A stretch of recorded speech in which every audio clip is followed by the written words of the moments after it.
Good morning বন্ধুরা, তোমরা সবাই কেমন আছো? আশা করি বেশ ভালো আছো। আমি মোটামুটি বেশ ভালো আছি। অর্পিতা ব্লগসে তোমাদেরকে অনেক অনেক স্বাগত। এখন ঘড়িতে বাজে প্রায় 9:30 মতো। মেয়েকে তো স্কুলে দিয়ে চলে এসেছি, আর এই যে বসে পড়েছি লস্যি বানাতে। আর আজকে ব্লগটা এখন থেকে স্টার্ট করলাম, কারণ সকালবেলা উঠতে অনেকটা লেট হয়ে গেছিলো।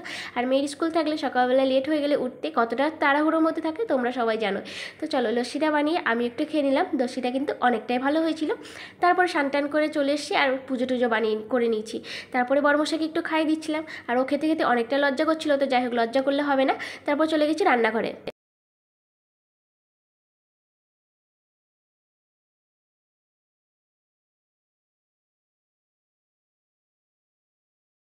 তো এই যে বসে বসে গল্প করলে হবে, বরের সঙ্গে রান্নাবান্না তো করতে হবে। তার জন্য ভাবলাম যে ফ্রিজ থেকে মাছগুলোকে বের করে নিয়েছি, আর এই যে মাছটাকে লবণ হলুদ মাখিয়ে নিলাম।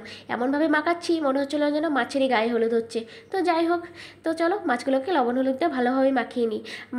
মাছগুলোকে ভালোভাবে লবণ হলুদ মাখিয়ে রেখে দিয়েছি সাইডে। তারপর এখানে বসিয়ে দিয়েছি ভাত, আর ভাতটা ফুটেও গেছে। এখানে দিয়ে দিয়েছি মানে ডাল সিদ্ধ করতে। তো চলো, আর কি কি বানাবো সব কিছু তোমাদের সঙ্গে শেয়ার করবো, ভিডিওটি লাস্ট অব্দি দেখতে থাকো। আর এখানে দিয়ে দিয়েছি আলু, কাঁচা কলা, পেঁপে সব রকম সেদ্ধ করতে, কারণ বরের শরীরটা অনেকটাই খারাপ। তাই ভাবলাম যে একটু পাতলা পাতলা ঝোল খাওয়ানোই উচিত, অতটা রিচ খাওয়ানো ঠিক না। তারপরে যে কড়াই মাছগুলোকে ছাড়তে না ছাড়তেই দেখলাম যে মেয়ে চলে এসে কলিং বেল বাজতে শুরু করে দিয়েছে। আর মেয়ে আসা মানে কতটা ঝঞ্ঝাট মানে বুঝতেই পারছো। তো যাই হোক, ও এসে এই যে অনেকটা তাড়াহুড়ো করছিলো, আর আজকে বাপি আছে মানে বুঝতেই পারছো কতটা জ্বালাবে। তো যাই হোক, আর জানো তো মেয়ে এই 2 ঘন্টা মতো মেয়ে ঘরে ছিল না। অনেকটাই মনে হচ্ছিলো ফাঁকা ফাঁকা লাগছে, আর মেয়ে ঘরে আসার পর অনেকটাই মনে হলো যে মানে পরিপূর্ণ হয়ে গেল। একটু জ্বালাই কিন্তু ঠিক আছে, অনেকটা জ্বলনটা ঠিক আছে। তারপরে যে স্কুল থেকে দেখলাম যে টিফিনটা খাইনি, তাই ভাবলাম যে টিফিনটা শেষ করে নিই। তাই ওকে বললাম যে টিফিনটা শেষ করে নিই, আর কাল তো স্কুল ছুটি, তাই টেস্ট কাচার অতটা তাড়াহুড়ো নেই, তো আজকে কেচে রেখে দেবো। আর এই যে মাছটা ঝোলে দিয়ে দিলাম। তারপরে যে রান্নাটা মানে শেষ করে নিই। যতই হোক অনেকটা দেরি হয়ে গিয়েছিলো।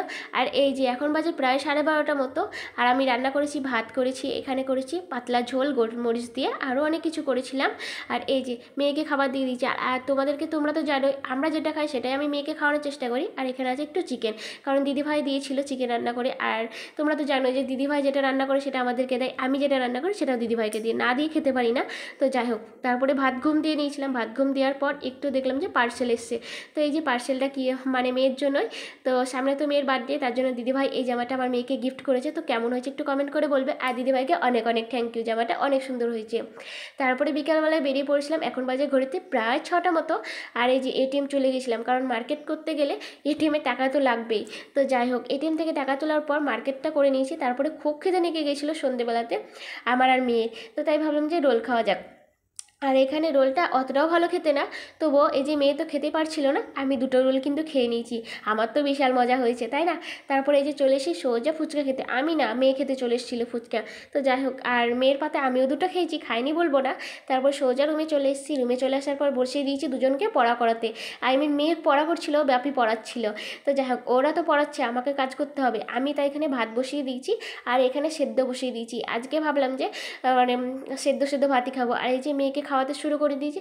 তো বন্ধুরা, ভিডিওটি কেমন লাগলো অবশ্যই লাইক কমেন্ট শেয়ার করে দেবে, আর ভালো লাগলে একটা শেয়ার করে দেবে। Tata, bye bye, good night.